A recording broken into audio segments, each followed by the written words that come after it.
Welcome बच्चों, and today we are back with the next lecture from the topic applications of Gauss theorem. और आज की हमारी heading होने वाली है electric field due to large uniformly charged plane sheet. एक हमारे पास प्लेन शीट होगी हैविंग यूनिफॉर्म चार्ज डेंसिटी, उसकी वजह से आपको इलेक्ट्रिक फील्ड फाइंड आउट करना है and that sheet is large enough. अब लार्ज शीट का कॉन्सेप्ट, जैसे कि लास्ट लेक्चर में मैंने आपको लॉन्ग वायर का कॉन्सेप्ट बताया था, वैसे ही लार्ज शीट का भी कॉन्सेप्ट है कि शीट को आप लार्ज मानेंगे, मतलब इनफाइनाइटली लार्ज मान सकते हैं अगर जिन पॉइंट्स पर आप इलेक्ट्रिक फील्ड फाइंड आउट करना चाहते हैं उन पॉइंट्स का इलेक्ट्रिक फील्ड शीट से जो है, उन पॉइंट का डिस्टेंस शीट से जो है वो distance size of the sheet के कंपैरिजन में स्मॉल रहे। जो डायमेंशंस होंगी ना शीट की, लेंथ एंड ब्रेड्थ या साइज कह लो, उस साइज ऑफ द शीट के कंपैरिजन में अगर आपके पॉइंट का डिस्टेंस कम है, बहुत कम है, जिस पॉइंट पर इलेक्ट्रिक फील्ड निकालना है, then you can consider that sheet as a large sheet या इनफाइनाइटली लार्ज शीट। अब शीट ली है तो शीट के पास होता है सरफेस, सरफेस मतलब सरफेस एरिया, सरफेस एरिया है और सरफेस के ऊपर चार्ज दिया है। तो अब ये हो गया uniform charge distribution on the surface of the sheet. Uniform charge distribution मतलब पूरे सरफेस पर चार्ज यूनिफॉर्म तरीके से दिया गया है। ऐसा नहीं कि कहीं पर चार्ज पार्टिकल्स की ज़्यादा भीड़ होगी और कहीं पर चार्ज पार्टिकल्स दूर दूर होंगे, ऐसा नहीं है। They are uniformly distributed. तो सरफेस के ऊपर जब चार्ज डिस्ट्रीब्यूट करते हैं तो हमने अपने टॉपिक में सीखा था ना, in lecture number, I think that lecture number was 50, उसमें हमने सीखा था कि अगर सरफेस चार्ज डिस्ट्रीब्यूशन होगा तो एक कॉन्सेप्ट होता है surface charge density, that is charge distributed per unit area. तो वो चार्ज डेंसिटी हमें यहाँ पर इस शीट की डिफाइन करनी है, लेकर चलनी है कि मान लो इस शीट पर जो चार्ज दिया गया है वो, उसकी सरफेस चार्ज डेंसिटी सिग्मा है, सिग्मा से आप इसको डिनोट करते हैं। तो वो पूरा टॉपिक, वो पूरा कॉन्सेप्ट यहाँ पर आज के इस टॉपिक में यूज होना है। अगर सरफेस चार्ज डेंसिटी का कॉन्सेप्ट आपने कंटिन्यूस चार्ज डिस्ट्रीब्यूशन वाले टॉपिक से, लेक्चर से नहीं सीखा है तो आई विल रिक्वेस्ट कि पहले उस टॉपिक को कर लें और समझ लें कि कंटिन्यूस चार्ज डिस्ट्रीब्यूशन सरफेस पर कैसे होता है, फिर आप इस लेक्चर पर आएँ। वो कर चुके हैं, then welcome to the lecture today. Okay, तो हम बनाते हैं डायग्राम और समझते हैं कि ये हेडिंग हमसे क्या करवाना चाहती है। चलो, सबसे पहले बनाएंगे एक लार्ज प्लेन शीट और उसके ऊपर करेंगे चार्ज डिस्ट्रीब्यूशन यूनिफॉर्म। तो लार्ज प्लेन शीट बना लो। सपोज ये एक मेरे पास लार्ज शीट है, this is a large sheet. Plane sheet, plane मतलब फ्लैट सरफेस होगा, सरफेस कर्व्ड नहीं होगा, सरफेस कैसा होगा, फ्लैट। अब इसके ऊपर मैंने चार्ज डिस्ट्रीब्यूट करवा दिया। ये चार्ज सपोज पॉजिटिव चार्ज ले लिया है, we have taken positive charge. अब क्योंकि शीट तो बहुत बड़ी है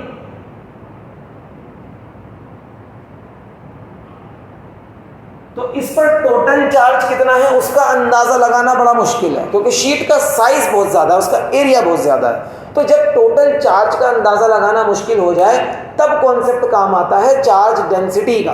अभी यहाँ पर क्योंकि charge is distributed over the surface, uniform charge distribution हो गया इस प्लेन शीट पर, तो ये बन गई है large plane sheet having charge. अब इसकी चार्ज डेंसिटी को मान लो sigma. Let its charge density is, कौन सी charge density, surface charge density. Let its surface charge density is sigma. इसकी सरफेस चार्ज डेंसिटी हो गई है सिग्मा। अब याद रखिएगा, सरफेस चार्ज डेंसिटी मतलब charge distributed per unit area, Q upon A, charge upon area, है ना। अब मुझे इसके आसपास कोई एक पॉइंट होगा P, वहां पर पता करना है इलेक्ट्रिक फील्ड। लेकिन आगे बढ़ने से पहले आपको यह समझना पड़ेगा कि sheet can be a thin sheet as well as a thick sheet. Sheet पतली भी हो सकती है और मोटी भी हो सकती है। अब ये थिन शीट और थिक शीट का कॉन्सेप्ट क्या है, पहले मैं आपको बता दूं कि हम करेंगे इसको फर्स्ट केस मानते हुए या ए केस मानते हुए थिन शीट के लिए। अब थिन शीट और थिक शीट से क्या डिफरेंस आ जाएगा, इसको हम ऐसे समझ सकते हैं। देखो, जैसे कि सपोज मेरे पास ये एक पेपर है, ये पेपर, हाँ, अगर इस पेपर पे मैं इधर कुछ लिख दूं पेन से, इंक पेन से, तो इसको ऐसे देखें तो इधर से भी नजर आता है। सपोज मैंने इस पेपर पे कुछ लिखा,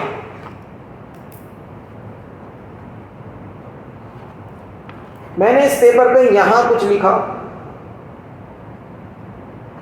और अगर मैं अब इसको ऐसे देखूंगा लाइक दिस, तो वो इधर से भी दिखता है, इधर से भी दिखता है। बिल्कुल वैसा ही है चार्ज का डिस्ट्रीब्यूशन एक थिन शीट पर। अगर ये पतली शीट है, चार्ज मैंने इस शीट को दिया, तो वो चार्ज इस शीट के दोनों सरफेस पे आएगा, चार्ज पार्टिकल दोनों सरफेस पे आएंगे, वो चार्ज पार्टिकल दोनों सरफेस पे रिफ्लेक्ट होंगे। ये इतनी पतली शीट है, ये है थिन शीट का कॉन्सेप्ट। तो अगर मैंने इसको चार्ज दिया है, तो बेटा suppose this is a thin sheet, मान लो ये मेरे पास थिन शीट है, अगर मैंने इसको चार्ज दिया तो वो चार्ज इधर भी काम करेगा और इधर भी काम करेगा। उस चार्ज का इलेक्ट्रिक फील्ड इधर भी होगा, उस चार्ज का इलेक्ट्रिक फील्ड इधर भी होगा। ये है थिन शीट का मतलब। तो हम थिन शीट से इलेक्ट्रिक फील्ड निकालेंगे। अब मान लो ये थिन शीट है लाइक दिस, और इसको मैंने पूरा चार्ज दे दिया, तो वो चार्ज इधर भी काम करेगा और इधर भी काम करेगा।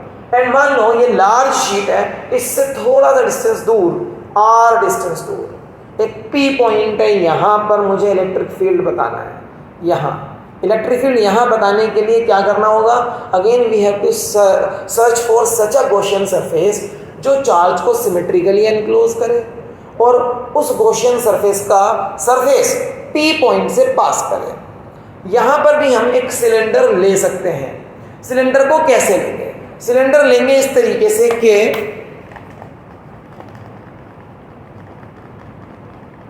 सिलेंडर को इस तरीके से लेंगे कि cylinder will be placed like this. अब सिलेंडर के फ्लैट सरफेस में कुछ चार्ज इस शीट का एनक्लोज कर लिया है लाइक दिस, और सिलेंडर का ये दूसरा फ्लैट सरफेस हमारे P पॉइंट से पास होगा लाइक दिस।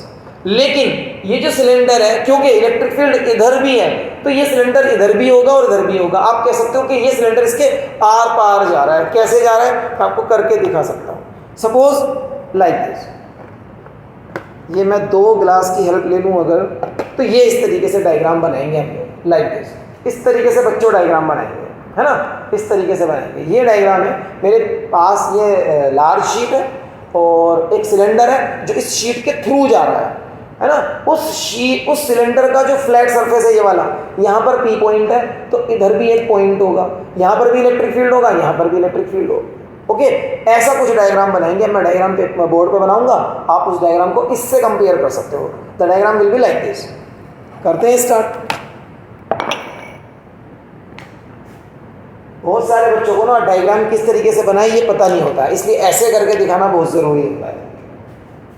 तो मेरे पास ये है एक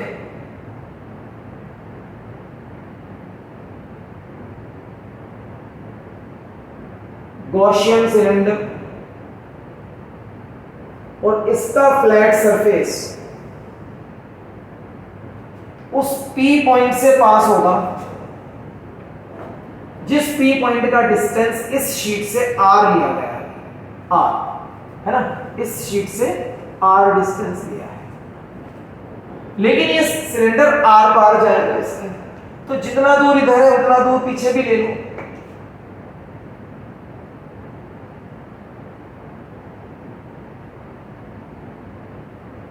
क्योंकि इलेक्ट्रिक फील्ड तो भाई दोनों साइड है ना।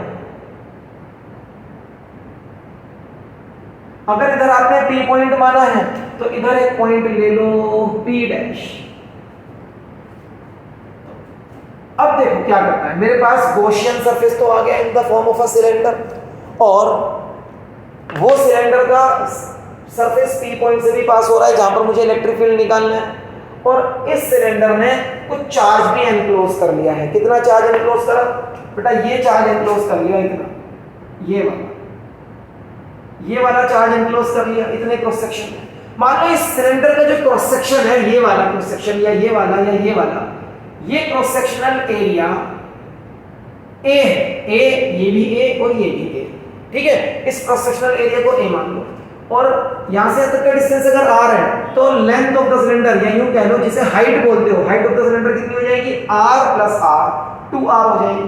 ठीक, इन बातों का ध्यान रखें इस डायग्राम के अंदर। अब आपको चेक करना है कि क्या इस सरफेस ने, सिलेंडर ने कोई चार्ज एनक्लोज किया, तो कितना कराया वो चार्ज एनक्लोज। तो charge enclose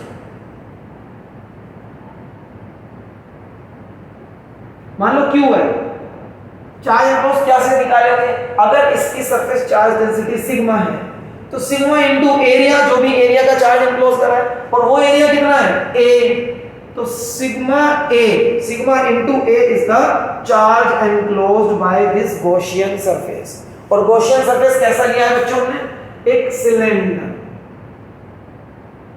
this is Gaussian cylinder.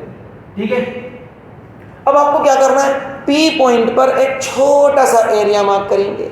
चलो करते हैं P पॉइंट पर एक छोटा सा एरिया मार्क। P पॉइंट पर एक छोटा सा एरिया मार्क कर, ये हो गया छोटा सा एरिया मार्क, और उस एरिया का नॉर्मल डायरेक्शन में एरिया वेक्टर बनाएंगे, ये बन गया ds vector, normal to the area. Flat surface ऐसे है ना, तो normal to the area. Okay, तो P पॉइंट पर मैंने स्मॉल एरिया मार्क कर दिया है। अब P पॉइंट पर ही इस लार्ज शीट का इलेक्ट्रिक फील्ड का डायरेक्शन मार्क करना है।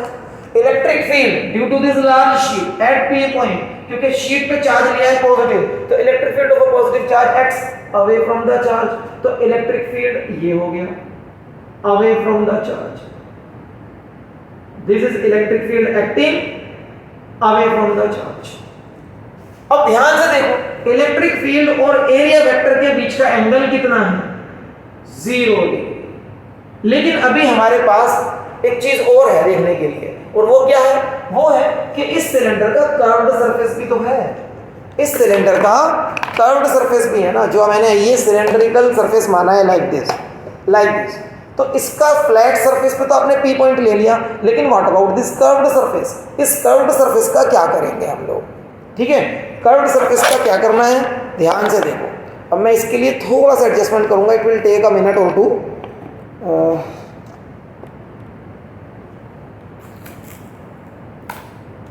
लेकिन टॉपिक आपको अच्छे से समझाने के लिए ये सब चीज़ें करनी होंगी।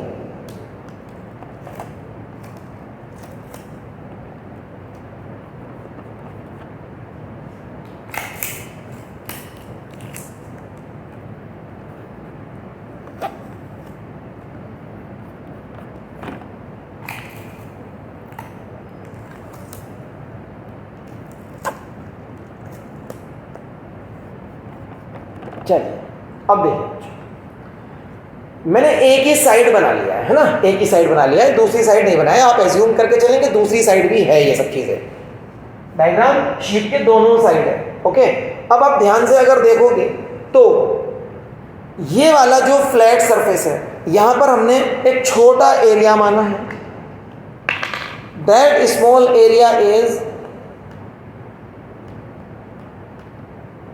ds लाइक दिस, और यहीं पर इलेक्ट्रिक फील्ड भी काम कर रहा है। तो इलेक्ट्रिक फील्ड के लिए मैं यूज कर लूंगा, चलो एक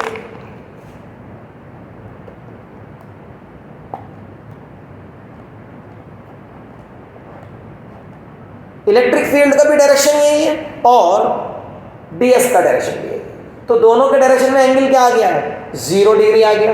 ठीक है ना, दोनों के डायरेक्शन में एंगल क्या आ गया, 0 डिग्री, क्योंकि दोनों ही पैरेलल टू ईच अदर है। But what about this curved surface, अब इस कर्व्ड सरफेस का क्या करें, अगर यहां पर भी P पॉइंट ले लिया जाए तो क्या यहां से कोई फ्लक्स पास नहीं होगा, इस बात को हमें चेक करना है। देखो अब electric field line positive sheet है सारी, तो acting away from the sheet, positive charge, तो इलेक्ट्रिक फील्ड जब ऐसे जाएगा तो आपको नहीं लग रहा कि कर्व्ड सरफेस पे तो ये इलेक्ट्रिक फील्ड लाइन टेंजेंशियल हो गई, टेंजेंशियल हो गई। क्या कोई भी इलेक्ट्रिक फील्ड लाइन ऐसे जाने वाली इस कर्व्ड सरफेस को क्रॉस करेगी, नहीं करेगी। वो इलेक्ट्रिक फील्ड लाइन सिर्फ फ्लैट सरफेस को तो क्रॉस कर सकती हैं, फ्लैट सरफेस को तो क्रॉस कर सकती हैं, लेकिन कर्व सरफेस की वो टेंजेंशियल है, उसको नहीं क्रॉस करेंगी।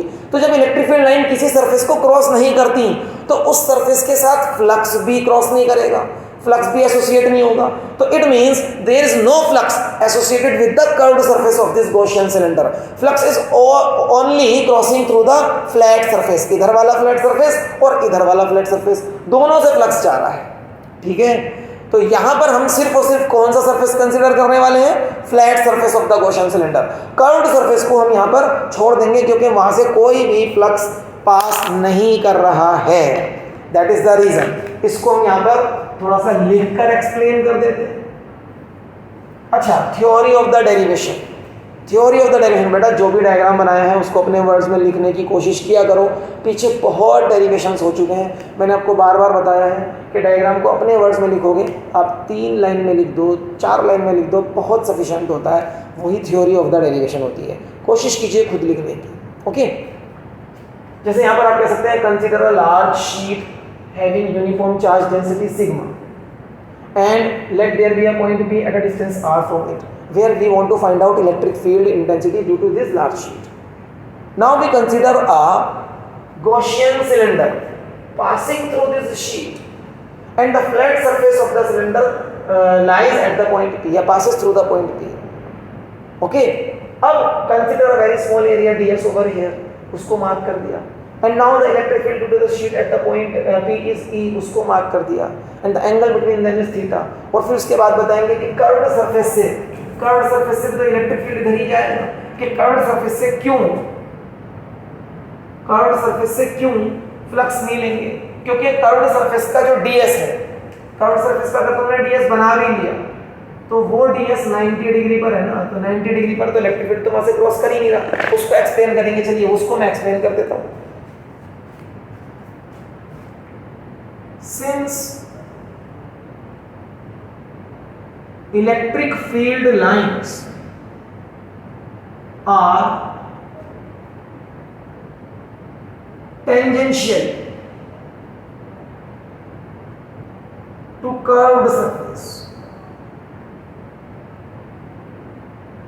of the Gaussian cylinder, so they मतलब electric field lines, they are not crossing the curved surface. Hence no flux crosses the curved surface. Curved surface को कोई भी फ्लक्स क्रॉस नहीं कर रहा. The flux only crosses the flat surface. The flux only crosses the flat surfaces of the Gaussian cylinder, of the Gaussian cylinder. So we consider only the flat surfaces. इसलिए हम सिर्फ flat surfaces consider करते हैं. So only flat surfaces are considered. अब देखो क्या सब कुछ हो चुका है डायग्राम में जो आप गॉस थ्योरम लगाना चाहते हो. E डॉट ds का surface integration for closed surface, close surface है ना, is equals to 1/ε times the charge enclosed. तो अब मैं यहाँ पर गॉस थ्योरम यूज करूँगा.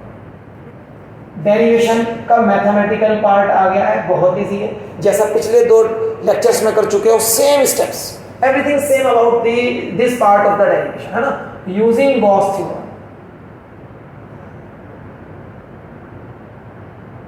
गॉस थ्योरम का इस्तेमाल करेंगे और लिखते हैं आगे अपना एक्सप्रेशन, जो मैथमेटिकल एक्सप्रेशन होता है. E डॉट ds का surface integration for a closed surface. इस छोटे से सर्कल का मीनिंग याद है ना, पहले लेक्चर में बताया था गॉस थ्योरम के कि ये क्यों बनाते हैं.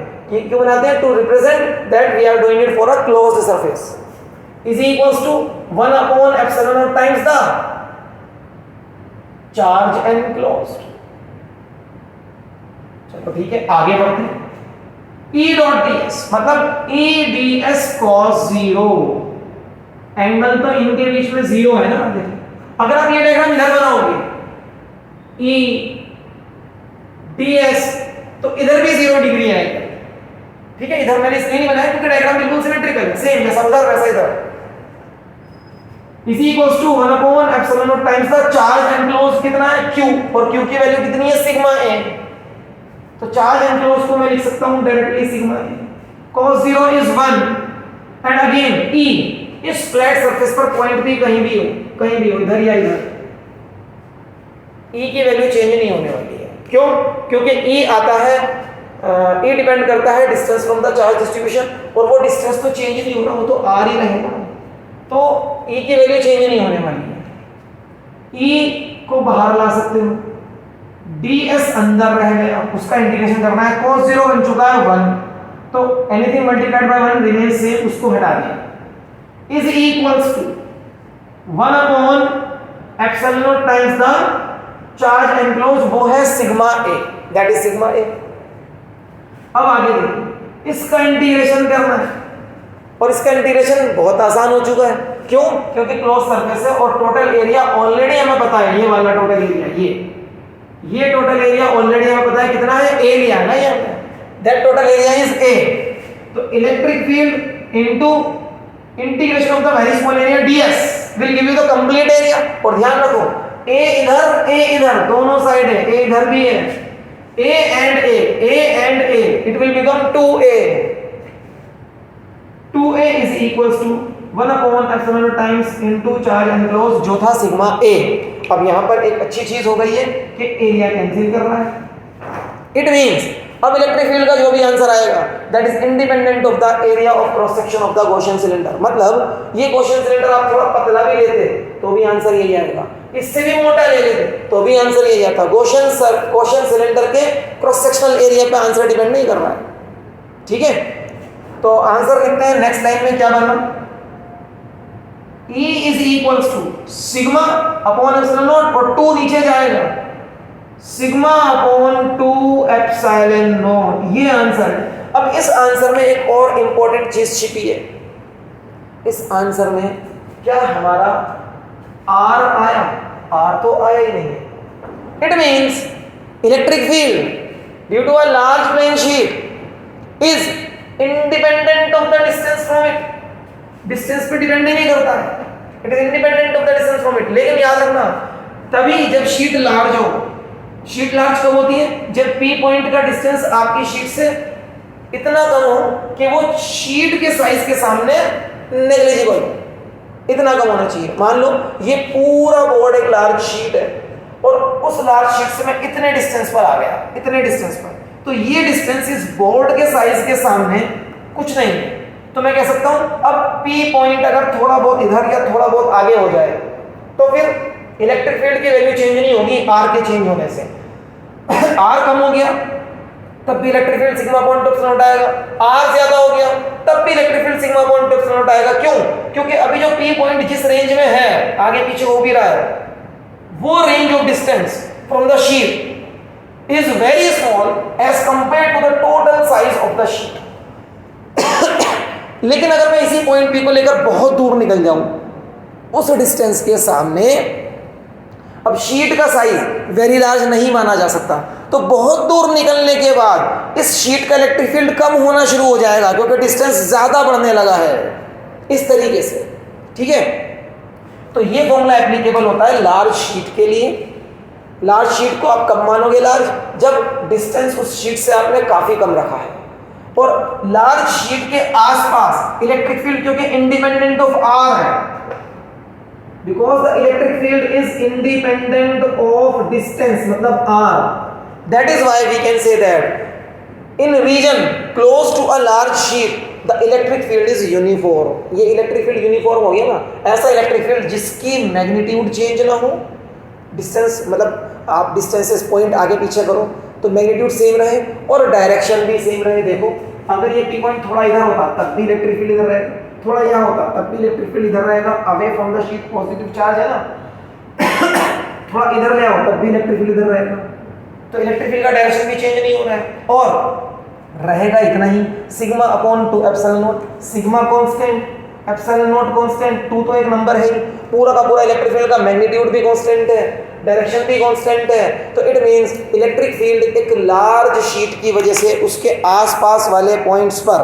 Electric field due to a large sheet उसके आसपास वाले पॉइंट, चाहे पॉइंट यहाँ यूनिफॉर्म होता है। मतलब यहाँ से इलेक्ट्रिक फील्ड लाइंस जो निकलेंगी वो सब पैरेलल निकलेंगी, एक लाइन यहाँ से निकल रही होगी, एक यहाँ से, एक यहाँ से, एक यहाँ से, एक यहाँ से, एक यहाँ से, और आसपास की जगह पर सारा यहाँ पूरा यूनिफॉर्म इलेक्ट्रिक फील्ड जिसका वैल्यू होगा सिग्मा अपॉन 2 एप्सिलॉन नॉट। अगर ये शीट थिन है तो इतना इलेक्ट्रिक फील्ड इधर काम कर रहा होगा यूनिफॉर्म, इतना इलेक्ट्रिक फील्ड इधर काम कर रहा होगा यूनिफॉर्म, इधर वाला electric field away from the sheet, इधर वाला इलेक्ट्रिक फील्ड इस तरफ अवे फ्रॉम द शीट, इधर वाला इलेक्ट्रिक फील्ड ऐसे जा रहा होगा और इधर वाला इलेक्ट्रिक फील्ड ऐसे जा रहा होगा, क्योंकि पॉजिटिव शीट है। अगर शीट नेगेटिव हो गई तो आप फिर सरफेस चार्ज डेंसिटी को भी नेगेटिव लोगे, तो इलेक्ट्रिक फील्ड हो जाएगा इधर भी टुवर्ड्स द शीट और इधर भी टुवर्ड्स द शीट, लेकिन रहेगा यूनिफॉर्म। यूनिफॉर्म इलेक्ट्रिक फील्ड को हम कैसे शो करते हैं? With the help of parallel line, सारी लाइंस यहाँ से पैरेलल निकलेंगी। बट अगर आप पॉइंट को लेकर बहुत दूर निकल गए तो ये डिस्टेंस ऑफ पॉइंट भी अब ज़्यादा है और उसके सामने size of the sheet large नहीं माना जा सकता, तो बहुत दूर जाने पर इलेक्ट्रिक फील्ड डेफिनेटली कम होना शुरू हो जाता है। वहाँ पर यूनिफॉर्म नहीं होता, आसपास में यूनिफॉर्म रहता है। ठीक है, तो ये हमारा आंसर आ गया, electric field due to large sheet at points which are close to it, है ना, at points which are close to it. Constant है तो इसको मैं बोलूँगा this is uniform electric field in region close to the large sheet, close to the large sheet. कैसी sheet है? Large sheet. ये इंपॉर्टेंट पॉइंट है बच्चों, इसको आपको जरूर इंक्लूड करना है। ओके, जैसा मैंने बोला है वैसा भी लिख सकते हो, थोड़ा ज़्यादा डिटेल में लिखना चाहते हो तो अभी ये टॉपिक हमारा कंप्लीट हुआ। लेकिन हाँ, ग्राफ भी होता है ना, ग्राफ अगर हम बनाना चाहें, graph electric field versus distance. अब डिस्टेंस पे तो डिपेंड ही नहीं कर रहा है आंसर, इस डिस्टेंस पर, it is independent of are.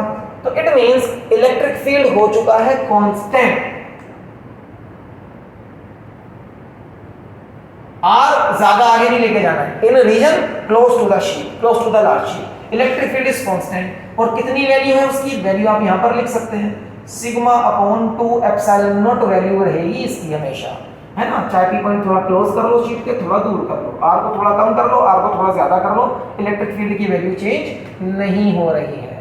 This is the graph for E versus R for a large plane sheet. और शीट कौन सी ली थी?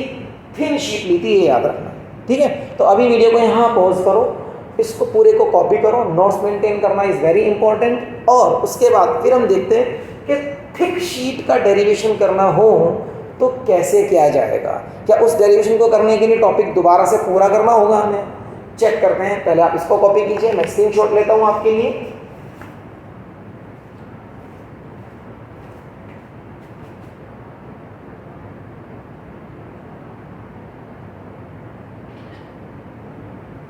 आई होप कॉपी कर लिया है आपने।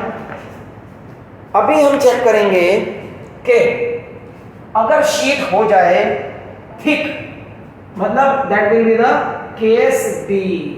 शीट कैसी हो जानी है? थिक।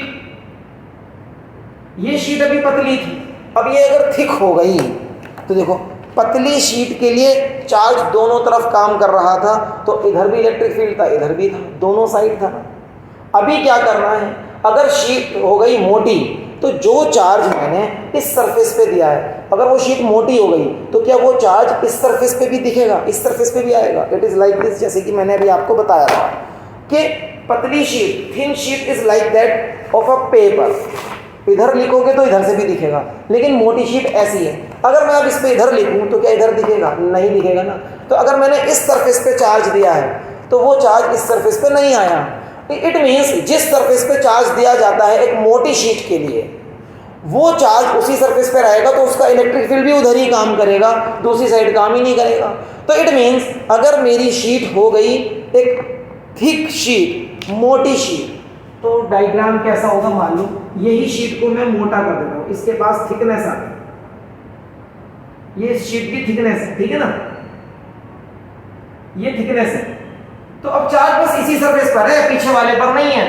तो अगर पीछे वाले सरफेस पर चार्ज नहीं है तो उधर इलेक्ट्रिक फील्ड भी नहीं होगा, उधर इलेक्ट्रिक फील्ड भी नहीं होगा, तो उस तरफ हमें कुछ सोचना ही नहीं है। इसको सारे को पीछे वाले डायग्राम को हटाना पड़ेगा, उस तरफ तो कुछ है ही नहीं ना, इस सारे डायग्राम को हमें रिमूव कर देना है यहां से। ओके, हटा दें।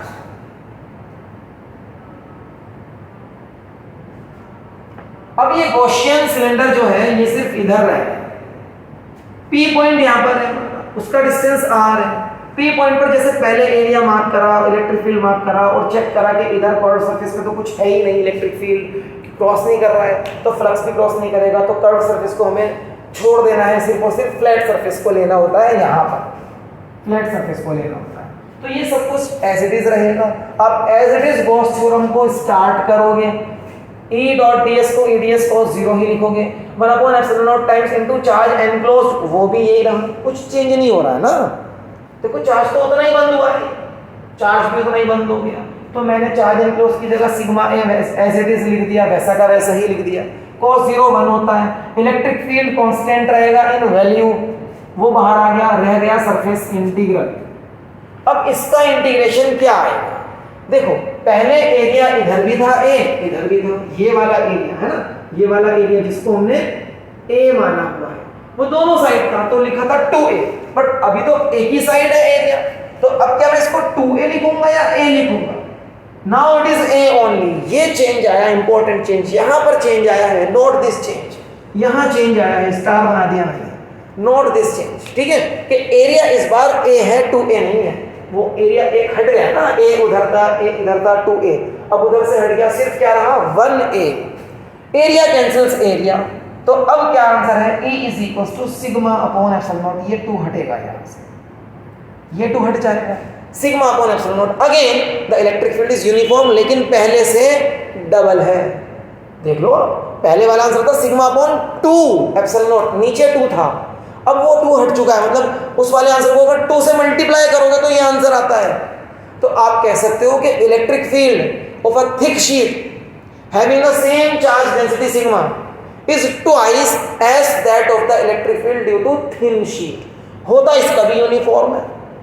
ओके, तो ग्राफ, अगर मैं इसी ग्राफ पर थिक शीट का ग्राफ भी प्लॉट करूं, तो थिक शीट के ग्राफ का इलेक्ट्रिक फील्ड इससे डबल है, इससे डबल है तो यहां बनेगा, ये थिक शीट का इलेक्ट्रिक फील्ड है और इसका आंसर है sigma upon epsilon not. So this graph is for thick sheet and this graph is for thin sheet, एक ही ग्राफ पर मैंने दोनों मार्क कर दिए, आप चाहो तो अलग अलग ग्राफ बना सकते हो, कोई दिक्कत नहीं है।